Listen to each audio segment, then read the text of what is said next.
So Yeshua is 6 years old.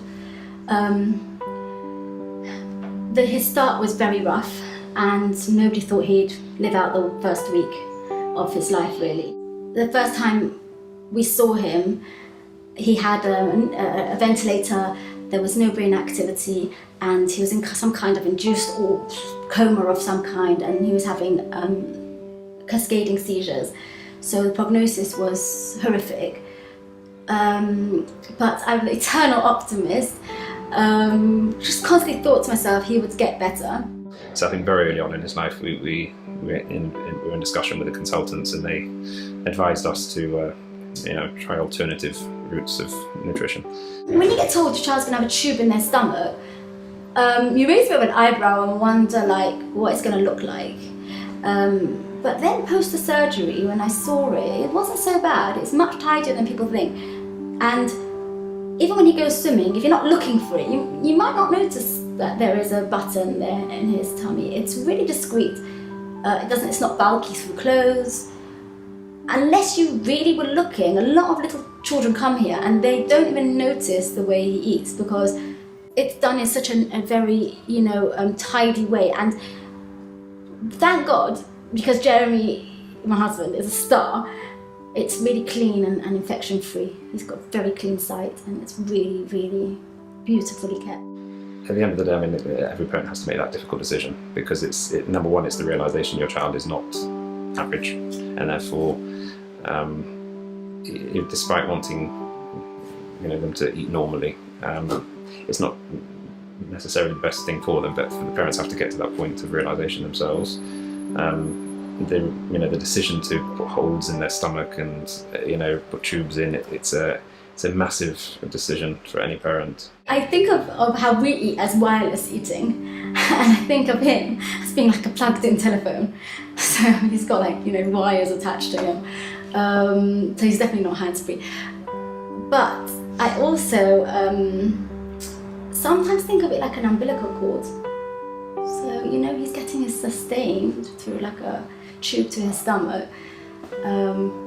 Shows how bad I was at biology, but I'm not sure how the umbilical cord itself works, but I almost feel like it's like that lifeline into him.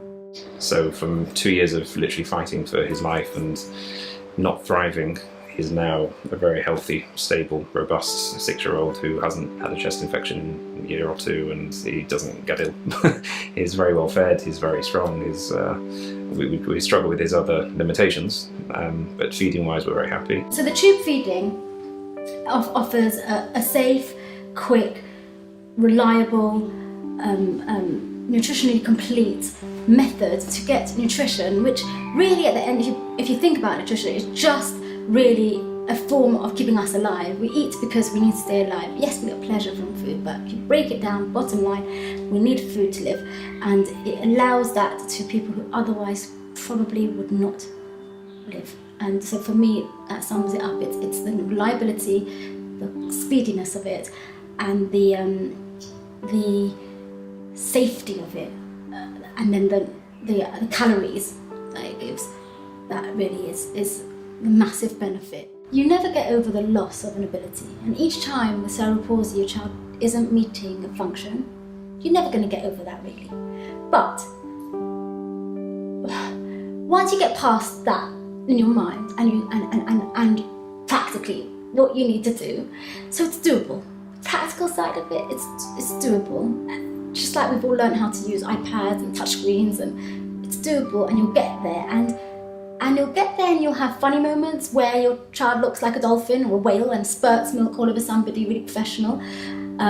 You'll get there, and so you will laugh, and you will cry, but you will mainly laugh because your child will thrive, and all really the whole journey really is about.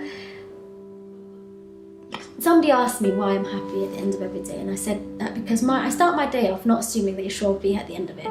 So every day that he lives, I've had a good day because he's here at the end of it. So for me, and that's most of these mums are really in this boat.